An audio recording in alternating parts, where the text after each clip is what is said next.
What if I told you that most people don't fail from lack of talent, resources, or opportunity, but from a mind that won't stop chewing on the same thoughts until courage goes stale?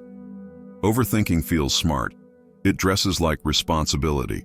It rehearses disasters as if anxiety were a kind of insurance policy. But look closely and you'll find a quieter truth. Overthinking is a thief that steals beginnings, murders momentum, and replaces reality with loops. You wake up under a pile of half-decisions. You stall on the email that could move the project. You exhaust yourself solving problems that never arrive. Then you wonder why your life feels like a browser with 100 tabs open and no page loading. The ancient Stoics saw this centuries before your phone put a supercomputer in your pocket. They didn't try to delete thought. They aimed to discipline it, cutting away the useless, focusing on the controllable, and grounding themselves in small, honest actions. Today, we're going to do the same. You'll learn a 7-day Stoic protocol to kill overthinking, not by force, but by form. Not by shouting, "Stop," but by giving your mind a better job. And before we go deeper, I want you to mark this moment with a small public commitment. Subscribe to the channel right now and hit like, so this message outruns the noise in your feed, and comment as we go. Does this happen to you? Do you catch yourself overthinking until you lose your nerve? Do you know someone who did this and regretted it later? Tag that person. Your comment is not decoration. It's the first stone in a path out of the loop. Here's the first shift. Overthinking isn't too much thought. It's undirected thought. A fire is dangerous when it spreads, useful when it's contained. Your mind is the same. You don't need less mind. You need edges. The Stoic edge is the dichotomy of control, a simple sorting machine that saves lives. What can I influence now and what belongs to the weather? When you apply this honestly, half of your mental noise vanishes because it never deserved your energy. You can't control their opinion of you. You can control whether you tell the truth with respect. You can't control the market tomorrow. You can control whether you build the product today. You can't control if they text you back. You can control whether you send the clean message. Notice how your body loosens when you speak that way. Overthinking tightens the chest with maybes. Stoic action widens the chest with verbs. The second shift is physical. The nervous system leads the mind more than we like to admit. If your breath is shallow and your shoulders are up in your ears, your brain hunts for threats to justify the posture. So we do the Mari, Stoic exhale. Breathe in through the nose for 4, hold for 1, breathe out through the mouth for 6 to 8. Do 5 reps. Exhalation lengthens the parasympathetic brake, the heart rate slows, the tunnel vision widens, IQ returns from vacation. Now your tools can work. And the first tool is name, frame, move. Name the loop. I'm running the "what if I embarrass myself" script. Frame it like a scientist. This is data, not destiny. The outcome is uncertain, my next action is not. Move. Pick a tiny behavior that belongs to your control column and do it within 2 minutes. Open the file, write the first ugly sentence. Send the one-sentence ask, walk for 5 minutes. The move doesn't have to be glorious. It has to be real. Reality punctures loops. For the next 7 days, you're going to run a protocol that turns overthinking from a lifestyle into a taku signal anchor. Something that shows up, gets acknowledged, and then gets put to work. It starts in the morning because mornings are where drift begins. You will delay inputs. No phone for 45 minutes. You will choose the day's spear. One outcome that, if achieved, makes the day a win even if chaos visits. You will unpre-write your first line. Literally the first sentence you will type or say when you begin, so your brain doesn't have to build a runway while anxiety is yelling. And you will time box thought. Overthinking loves unlimited time. You will give it 10 minutes of structured thinking to dump fears and plans onto paper. Then you will act. Think on schedule, act on schedule. Let action teach you what speculation cannot. Day 1 focuses on containment. You create a thought yard with 3 fences: time, topic, and output. Time, 10 minutes. Topic, 1 clearly defined decision. Which gym, which outreach list, which feature first? Output: a single sentence that begins with a verb. The rule is gentle and firm, no spilling out of bounds.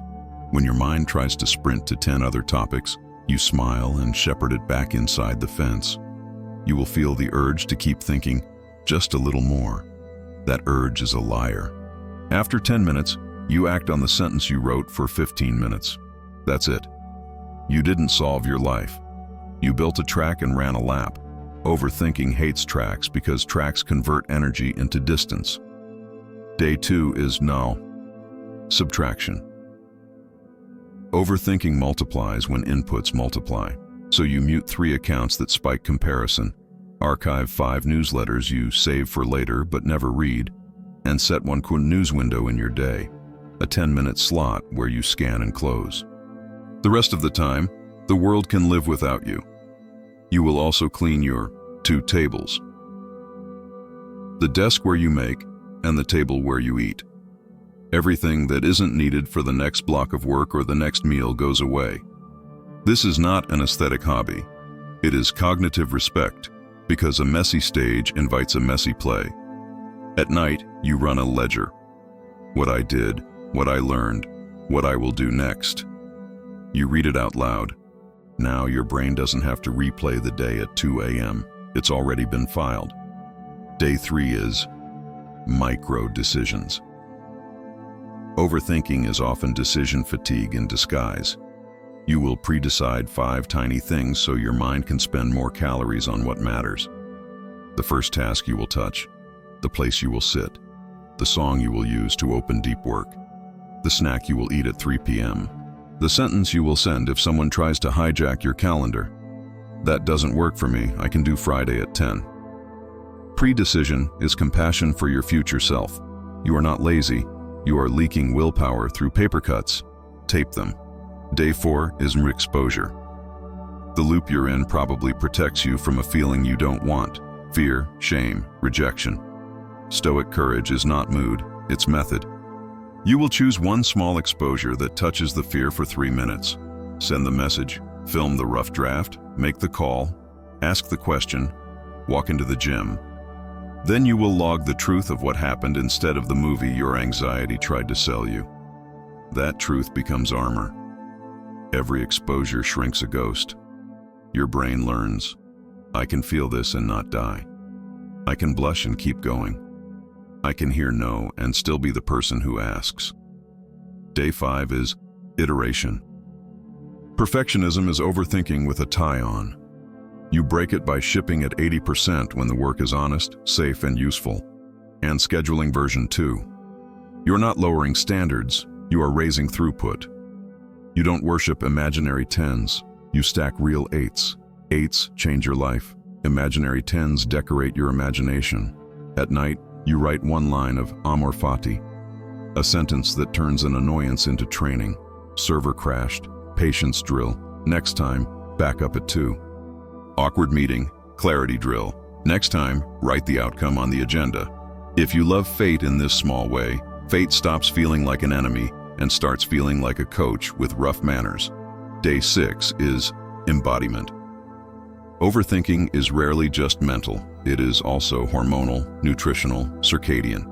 You will reduce late caffeine, give yourself a warm shower that ends cool, dim lights an hour before bed, and put your phone to sleep outside the bedroom. You will stack 3 10-minute walks onto your meals, and you will eat the same simple breakfast on work days. Boring is beautiful when outcomes matter. Your brain is not a floating angel, it is meat. Treat the meat kindly and the angel sings. Day 7 is identity. You will write an evidence list. Not affirmations you don't believe, but receipts of small action. I shipped 2 8s. I asked once, got a no, lived. I did 5 exposures. I walked every day. I kept my shutdown time. Identity follows evidence like a shadow at noon. You don't become someone who acts by declaring it. You become it by keeping promises your calendar can hold. Overthinking melts in the presence of identity because identity makes decisions fast. You don't ask if you're the sort of person who starts. You start. If you're feeling your shoulders drop and your lungs open, that's your body recognizing a plan. Now turn intention into a small public signal. Subscribe and hit like, so this kind of message finds you again when you need it more than noise. And write in the comments now, does this happen to you? Which loop grabs you most? Comparison, what if, perfectionism? Do you know someone who did this? Tag them and write the first micro action you will take today. Public words become rails. Rails carry trains through storms. Let's step into the rooms where overthinking lives and change the furniture. Work. First, you go to send a proposal and a chorus starts. What if it's priced wrong? What if it's not original? What if they ghost me? You contain it. 10 minutes on paper to list the top 3 risks and 1 mitigation each. Then you choose a price sufficiency rule. Anchor on value delivered, not hours burned. Attach a deadline and send by 3 p.m. You schedule version 2 for after feedback. You just replaced spin with sequence. Overthinking hates sequence because sequence ends in a send. Relationships. You replay a conversation late at night, adjusting words in an imaginary past you can't touch. You get up, write a 2-line repair for morning, and go to sleep. I didn't like how I showed up. I'd love to try that talk again tonight. Here's the outcome I want. Overthinking wants to negotiate with ghosts. Stoicism negotiates with people. If they respond poorly, you breathe, name the feeling in your body, and return to what's controllable. Your tone, your timing, your boundaries. Some connections deepen under truth, some collapse under it. Both outcomes are mercy. You lost the loop either way. Health.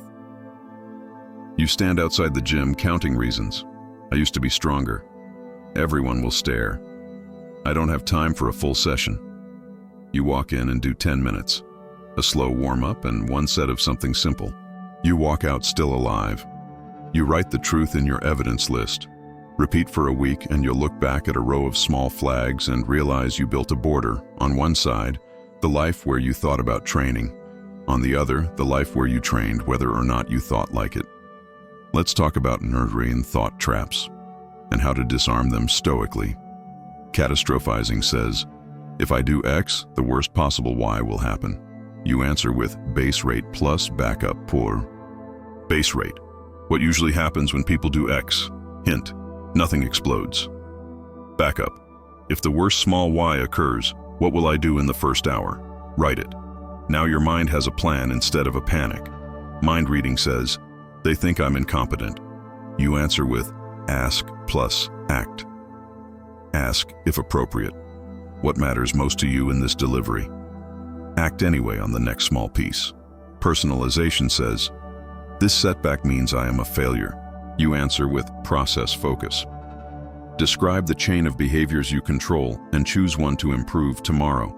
The Stoic asks, what is mine and what is none of mine?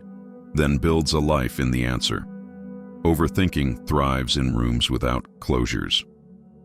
So you will install 3. Day open, midday reset, evening shutdown. Day open is 5 minutes of stillness, 5 minutes to write your spear, and 5 minutes to begin without checking your phone. Midday reset is a walk without audio, just street noise and your feet. And one question, what is the very next honest action? Evening shutdown is ledger, 3 outcomes for tomorrow, tools staged, phone asleep. The first week, it will feel like ceremony. The second week, it will feel like sanity. By week 3, it will feel like gravity, the good kind that keeps your orbit stable. Some of you think you can outthink the loop. You can't. The loop is smarter but lazier than you. It will invent new angles forever. You beat it by changing the game, by making the loop answer to behavioral proofs. Proofs like, I act within 2 minutes of defining a tiny step. I ship at 80 and iterate. I put my phone away for the first 45 minutes. I never let a decision eat more than 10 minutes without output. I never argue with hypotheticals after 9 p.m. These are not vibes. These are rules. Write them. Keep them where your eyes land when your courage leaves. Mid-video check. Breathe, drop your shoulders, and make a choice that will still help you a week from now. Subscribe and either smash like so the algorithm learns to send you tools, not triggers, and comment precisely. Does this happen to you at night when your mind switches on? Do you know someone who does this? Tag and write the be shutdown time. You'll use tonight, then come back. We're going to the deeper layer most people skip. The deeper layer is meaning. Overthinking often swells where meaning is vague. If you don't know what game you're playing, every move feels dangerous because you can't tell if it moves you forward. So you will write a one-sentence mission for the next 90 days, not a lifetime vow, a pilot. For 90 days, I will build a consistent body of work about X by publishing 3/8 per week. For 90 days, I will restore my baseline health by sleeping 8 hours, walking daily, and training thrice weekly. For 90 days, I will get the promotion by delivering one measurable win per week and communicating it cleanly. Now you can ask of every idea, every anxiety, does this serve the mission? If yes, it gets time. If no, it gets a smile and a door. The Stoics didn't obsess over legacy. They obsessed over duty. Name your duty for a season. Duty cleans rooms faster than motivation. You will also install language saves. Short lines that rescue your brain from spirals. When you hear "what if," you reply, "We'll find out by Friday at 4." When you hear "I don't feel like it," you reply, "We'll start for 2 minutes." When you hear "they won't like it," you reply, "Some won't. Ship anyway." When you hear "this must be perfect," you reply, "It must be useful. Version 2 is scheduled." When you hear "I'm behind," you reply, "I'm here. Next honest action now." These are not memes. They are cognitive bumpers. Bowl with bumpers until your form improves. A brief word about faith and philosophy. Whether you pray or not, the structure is the same. You take your hands off what you cannot hold. You place your hands on what you can. You ask to be made useful. Then you work. The Stoic doesn't pretend to be God. The Stoic tries not to play God with other people's minds, moods, or destinies. Overthinking is often a secret attempt at control where control doesn't belong. Return control to where it does, and your mind sighs in relief like a muscle released from a cramp. Let's address setbacks, because you will have them. You'll run the protocol and still get trapped in a loop at 1 a.m. You'll time box and still spill. You'll ship at 80 and still feel the itch to hide. The Stoic repair is simple. Own, extract, adjust, act. Own the miss in one sentence without drama. Extract one lesson. Adjust one rule or environment element. Act within 2 minutes on the smallest right thing. Then stop talking about it. Shame adds noise. Repair removes it. This is how you build a quiet mind inside a loud world, by reducing the time between mistake and movement. Now let's ground the protocol in archetypes. You can embody when your mind tries to perform for the crowd. The librarian catalogs facts, not fears, and makes calm decisions from a tidy card file. The Masurgeon moves slowly to move cleanly, speaks little, cuts once. The archer breathes, aims, releases, and lets the arrow fly without flinching at the audience. The gardener plants, waters, weeds, and waits. No amount of staring makes the seed germinate faster. Choose one archetype this week. Put it on a sticky note. When the loop rises, ask, how would the librarian, surgeon, archer, gardener move? You'll notice how your posture changes. Posture pulls mind behind it like a kite. I want you to walk with me through a hot moment and watch the protocol work. Your boss pings you with, "Can we talk?" and your stomach drops.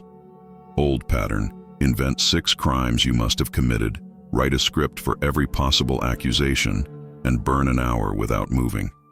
New pattern, Stoic exhale. Name, frame, move. Name, catastrophizing about a meeting. Frame, data, unknown. Control, prep 1 page of current status and next steps. Move, write the 1 page, schedule a short walk, and enter the room with a single question. What outcome matters most right now? Or you post something you're proud of and a stranger comments something mean. Old pattern. Argue. Check. Refresh. Decay. New pattern. Exhale. Ask if the comment is in your control to fix, useful feedback, or not. Drive by. If not, you mute, block, or simply walk. If yes, you note it for version 2 and leave it. Attention is a currency. Stop tipping hecklers with it. And what about my big life forks? Career changes, moves, proposals. Overthinking screams here because the stakes are real. The Stoic move isn't to shrink the stakes, it's to shrink the units.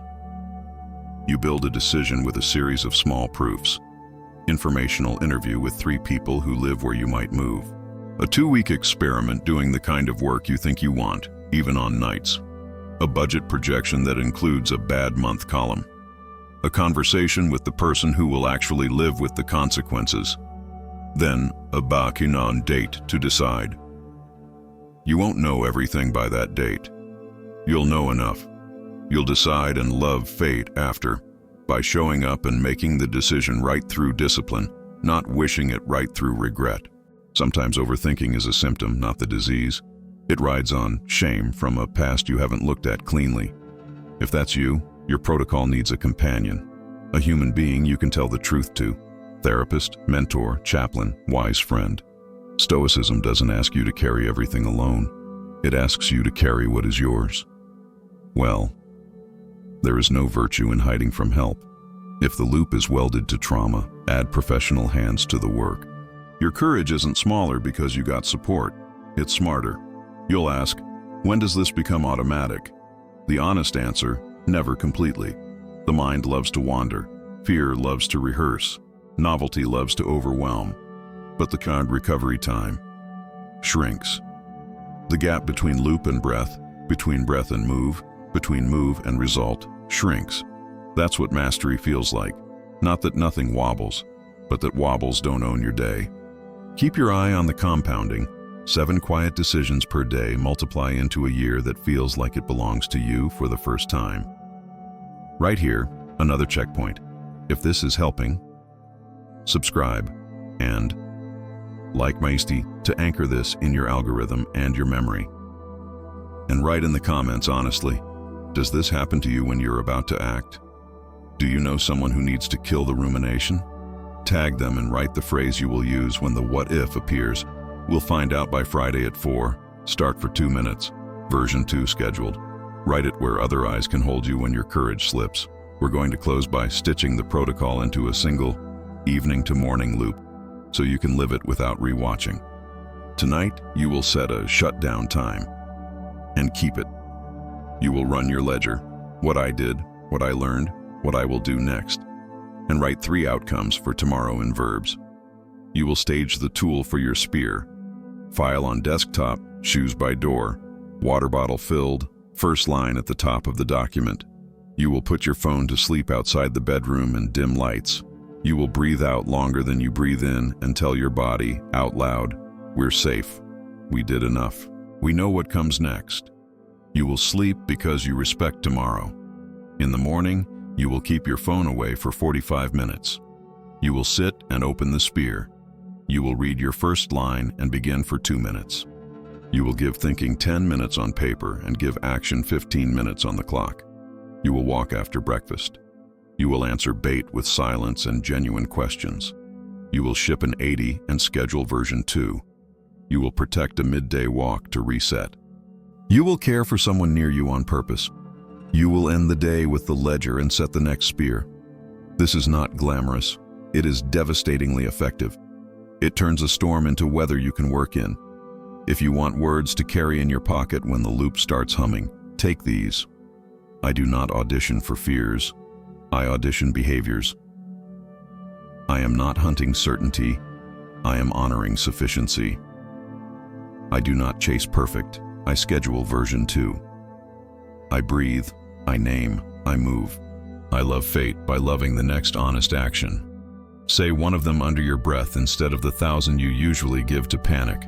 Panic will be offended. Let it be. You have things to build.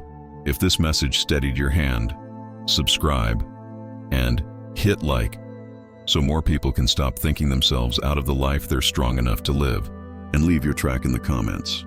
Does this happen to you? Do you know someone who did this? Write the Be First micro action you will take today and tag who needs this protocol. Then close this screen and do the thing before your fear finds a new costume. You are not your loop. You are your next honest move.